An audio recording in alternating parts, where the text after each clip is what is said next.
Halo semuanya. Di video ini kami akan menjelaskan secara lengkap mengenai isi dari sebuah surat kuasa khusus. Yaitu dokumen hukum yang digunakan ketika seseorang menunjuk advokat atau kuasa hukum untuk mewakilinya di pengadilan. Surat kuasa yang dijelaskan kali ini adalah contoh surat kuasa khusus dalam perkara perdata, khususnya gugatan perbuatan melawan hukum.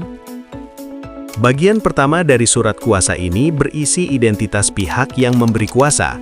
Dalam surat tersebut tertulis bahwa pihak pemberi kuasa bernama Dika yang dicantumkan secara lengkap mulai dari nama, NIK, kewarganegaraan, pekerjaan, hingga alamat tempat tinggal di Jalan Setu nomor 45, Cimanggis, Kota Depok. Pencantuman identitas secara lengkap ini sangat penting untuk memastikan bahwa pihak yang memberikan kuasa dapat diidentifikasi secara sah menurut hukum, serta untuk menghindari potensi sengketa di kemudian hari mengenai siapa yang sebenarnya bertindak sebagai pemberi kuasa. Setelah identitas dicantumkan, surat ini menegaskan bahwa Dika untuk selanjutnya disebut sebagai pemberi kuasa. Selanjutnya, surat kuasa ini menjelaskan pihak yang menerima kuasa. Dalam bagian ini terdapat kalimat yang menyatakan bahwa pemberi kuasa memilih domisili hukum di kantor kuasa hukumnya. Kalimat ini memiliki arti penting karena semua pemanggilan, pemberitahuan, dan korespondensi hukum dianggap sah apabila disampaikan ke alamat kantor kuasa hukum tersebut. Setelah itu, dicantumkan identitas penerima kuasa, yaitu Rizky Bintang Pratama, SH, MKN, CLA, yang berprofesi sebagai advokat, lengkap dengan alamat kantor dan nomor kartu advokatnya. Memasuki bagian inti surat, terdapat penegasan kata khusus yang menunjukkan bahwa surat ini merupakan surat kuasa khusus, bukan surat kuasa umum. Artinya, kewenangan yang diberikan terbatas hanya untuk menangani perkara tertentu, yaitu gugatan perbuatan melawan hukum, dan tidak dapat digunakan untuk kepentingan hukum lainnya di luar yang disebutkan. Setelah itu, dalam surat kuasa ini juga dimuat kalimat bertindak baik secara sendiri-sendiri maupun bersama-sama. Kalimat ini bermakna bahwa penerima kuasa dapat bertindak secara individual ataupun bersama dalam mewakili kepentingan hukum pemberi kuasa.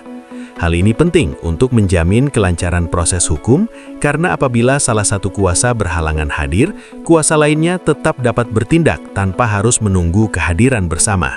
Selanjutnya, dijelaskan secara rinci bahwa kuasa ini diberikan untuk dan atas nama pemberi kuasa dalam mengajukan gugatan perbuatan melawan hukum terhadap beberapa pihak yang disebutkan secara jelas sebagai tergugat 1, tergugat 2, tergugat 3, serta turut tergugat 1 dan turut tergugat 2, lengkap dengan alamat masing-masing. Penyebutan para pihak secara detail ini bertujuan agar tidak terjadi kesalahan subjek hukum dalam proses persidangan. Pada bagian berikutnya, juga disebutkan wilayah hukum pengadilan yang berwenang, yaitu Pengadilan Negeri Depok. Hal ini penting karena menentukan pengadilan mana yang berhak memeriksa dan mengadili perkara tersebut sesuai dengan hukum acara perdata. Setelah itu, surat kuasa ini merinci secara jelas kewenangan penerima kuasa, mulai dari mengajukan gugatan, menerima jawaban dari tergugat, menyampaikan replik dan menerima duplik, mengajukan alat bukti berupa surat, saksi dan saksi ahli, hingga menghadiri proses mediasi sesuai ketentuan hukum yang berlaku. Kewenangan ini menunjukkan bahwa penerima kuasa dapat menjalankan seluruh tahapan persidangan secara penuh.